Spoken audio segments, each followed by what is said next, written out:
Educação na Primeira República e na Era Vargas. No final do século XIX, o Brasil era uma monarquia com poder centralizado no imperador. Com a proclamação da República, o país passou por um cenário de mudanças e grandes reformas, inclusive no sistema educacional. A partir da Constituição de 1891, grandes mudanças foram estabelecidas no Brasil, dentre elas a separação entre Estado e Igreja. Dentre essas mudanças, veio a adoção do federalismo, que consistia na autonomia do Estado. Nesse século, quem controlava a política do Estado também controlava a educação, pois não havia até então nenhum órgão responsável por administrar essa esfera social.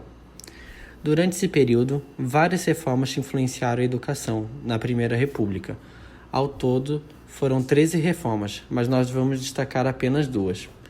Podemos ressaltar a reforma de Benjamin Constant, chefe do primeiro órgão voltado para a educação, que oficializou o ensino laico nas escolas e reforçou a gratuidade do ensino da escola primária para as pessoas.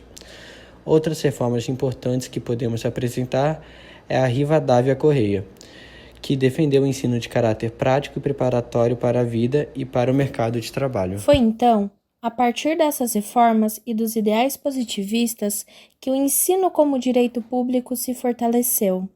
Essas mudanças educacionais tiveram relações com 3 correntes pedagógicas: a pedagogia tradicional, a pedagogia nova e a pedagogia libertária. A pedagogia tradicional era ligada à igreja. Nessa pedagogia, o professor era o único transmissor do conhecimento, era o centro de tudo, enquanto o aluno apenas recebia a informação. A pedagogia nova tinha uma visão diferente da tradicional. O aluno, ao invés de apenas receber o conhecimento, ele passa a ser foco de toda essa ação e o professor passa a ser um facilitador do conhecimento. Já a pedagogia libertária pregava uma educação de base científica, na qual o foco é analisar e refletir sobre os problemas sociais que estão acontecendo. A partir de 1920, passam a hegemonizar os projetos de organização da educação. Com a reforma de Sampaio Dória, a educação passou a ganhar mais força, e quando foi proposto que os 2 primeiros anos equivalentes no ensino fundamental passassem a ser de forma gratuita e obrigatória. Com isso, o projeto abriu espaço para novas reformas e ações estruturais em diversos estados no Brasil, buscando ampliar as redes de escolas e dar início ao ensino público brasileiro. A partir da década de 1930, Getúlio Vargas vem com a intenção de ser responsável por grandes mudanças no país, diminuindo assim a autonomia dos governos estaduais. Isso repercute na educação, que passa a ser regida por leis federais.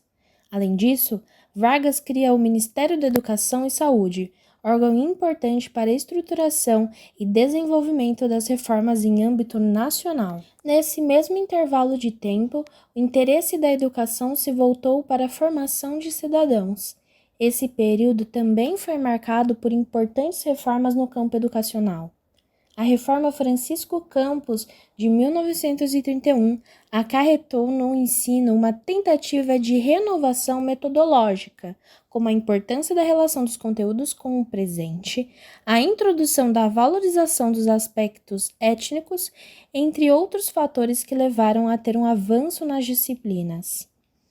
Em 1889, apenas 12% das crianças com idade escolar estavam matriculadas nas escolas. Ao final do período da Primeira República, o número de jovens que ingressaram às escolas foi para 30%. Com isso, pode-se concluir, com as transformações e reformas educacionais ocorridas na época, houve um avanço na educação, mas não suficiente para oferecer às camadas populares oportunidades iguais de desenvolvimento em comparação aos da elite. A inclusão da população negra na educação durante a Primeira República. Observa-se que as reformas educacionais dos séculos XIX e XX, embora sob signo aparente da universalização, democratização e gratuidade do ensino, não criaram condições reais aos negros recém-egressos do cativeiro de vencerem as dificuldades do passado e incluírem-se efetivamente no universo da escolarização. muito pelo contrário. Algumas delas, por estarem baseadas em critérios econômicos, agravaram ainda mais a exclusão socioeducacional dessa população. Ao lado de uma legislação oficial que não engendrava condições dignas de acesso à permanência nas escolas, somava-se o duro e difícil cotidiano de preconceito e discriminação nas escolas, que tanto quanto ou muito mais contribuíram para o afastamento da grande parcela da população negra do processo de escolarização no sistema oficial de ensino. No entanto, a população negra encontrou formas de resistir a tal exclusão durante o período. Pesquisas recentes sobre o tema comprovam a presença de crianças negras no sistema oficial de ensino já entre o final do século XIX e início do século XX. Irmandades religiosas, por vezes, empenhavam-se em alfabetizar crianças negras. Há também registro de escolas em quilombos, além da possibilidade da educação informal, que poderia acontecer tanto no meio rural como no meio urbano.